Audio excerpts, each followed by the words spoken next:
there's two kinds of faith that I see often. I see a Sunday faith and I see a Monday through Saturday faith. You guys know what I'm talking about with that? The Sunday faith says the God of Genesis 1, the God who created heaven and earth, is here today, and He's handling all of our problems. But Monday,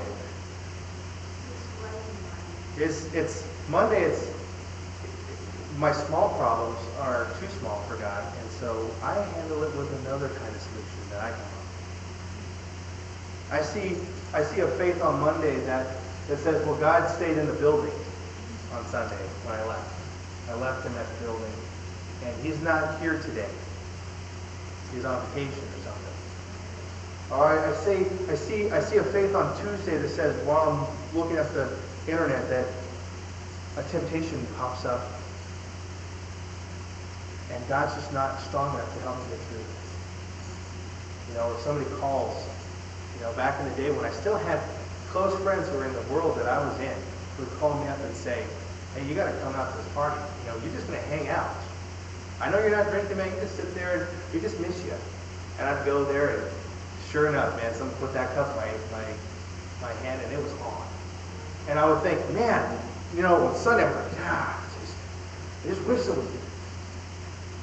Like the God in this building today feels so strong, but when I go out there, it's different somehow. It's different when I go outside. And that's what we're talking about is this guy comes out of this really, really comfortable feeling, and he goes out to the world of unknown things. When you're going someplace new, it's new. It's not old. It's not familiar. It's not common. It's not anything that you've ever seen before. And you're going a new way, and you're like, I got to try that board out before I step on that. Because I'm afraid that it's going to fall down. It's not going to support my weight.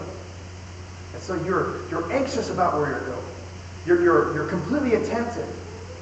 And it brings you anxiety sometimes when you go into something new. That God is calling me out from the things I used to do, and now I got to do all things new with this new life, and people think I'm weird. I mean, my friends just dropped me. There were a couple who stuck around, but they dropped me because I was weird. Because I wasn't doing the things that I was doing before.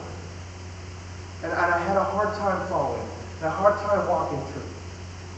And seeing these things. And you know what? I'm still walking a road that I don't know where I'm going. But I've learned to trust the God who leads me. That God is our traveling companion. That God is the one who goes with us and before us and behind us. That God is over you. He is in you. And He loves you.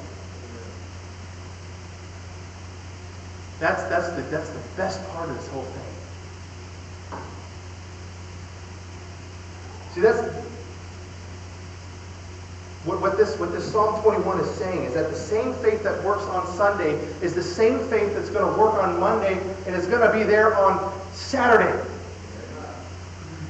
It's the same Jesus who's here in this building today with us all, is walking with you when you go outside. Amen. The same Jesus is going to hold you and protect you and teach you and train you. Amen. And so you hold this. When I fall down, I don't look to the world. Come on. I'm not talking about Oprah Winfrey or whatever her name is. I'm talking Dr. Phil. Come on, answer my question.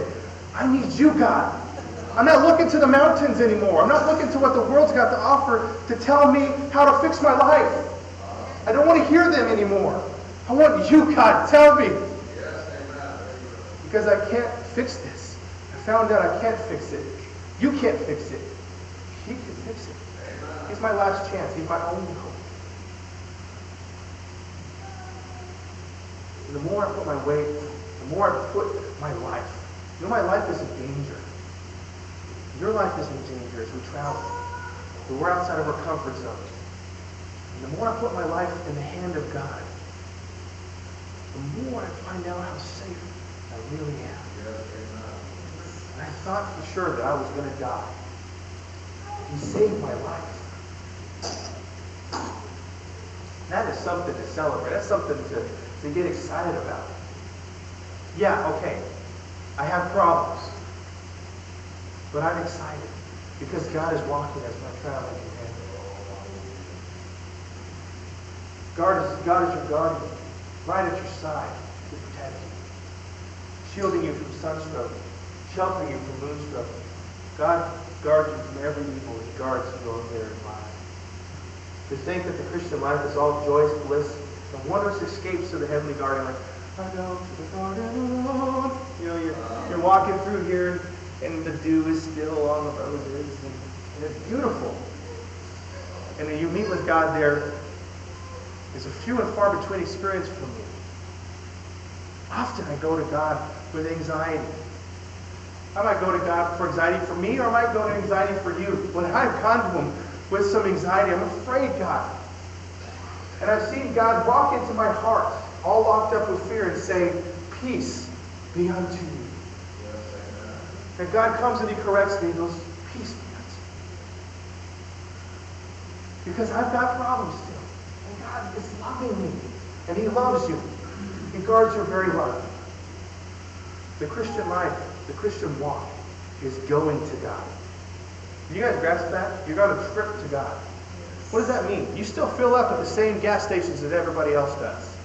You still breathe in the same breath. We stopped at A.M.P.M. last night. I ate the same burgers that like 50 truckers ate. You know, it's just stomach brrr. You know, just it was upset last night. You know, we step in the same stuff that's on the curb that God left. You know, we're walking a while. We get messed up. We fall in the same stones that everybody else does. But what's different? I'm going to God. That's what's different. I'm going to God. A lot of people are being led by blind people who are leading blind people who are falling off into ditches. But I'm going to God. Yeah, I still got to go the same way everybody else goes. I got born in this place. Took my first breath in this place. And I'm going to leave my last breath in this place. Just like everybody else is. There's only one difference, though. Because of Jesus Christ. Because of Jesus, I'm going to God. And I'm taking as many as I can go with me. Yeah, there's some problems. But I'm going to God. We're still people, okay? God doesn't take us out of here. I'm still a person. I'm still having, you can hurt me. But He guards our very life. He holds us there. You know, all the water and all the oceans can't sink a ship unless the water gets inside. Does that make sense to you? And so all the evil in all the world can't get to you unless it can get inside. God will never allow you to be capsized because He is your guardian God. He guards your very life. That your heart is the wellspring of life in you. That He guards your heart and your mind as you allow Him. And the God of Genesis chapter 1 is the same God who accompanies us on this journey every single day. The voice that holds all creation in place. That's the same big God. And how big is your God? Because He's big. He's big. He's huge.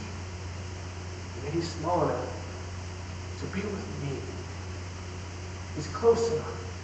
And He's intimate enough to know me inside and out. He's my closest friend. I'm not going to find another like Him.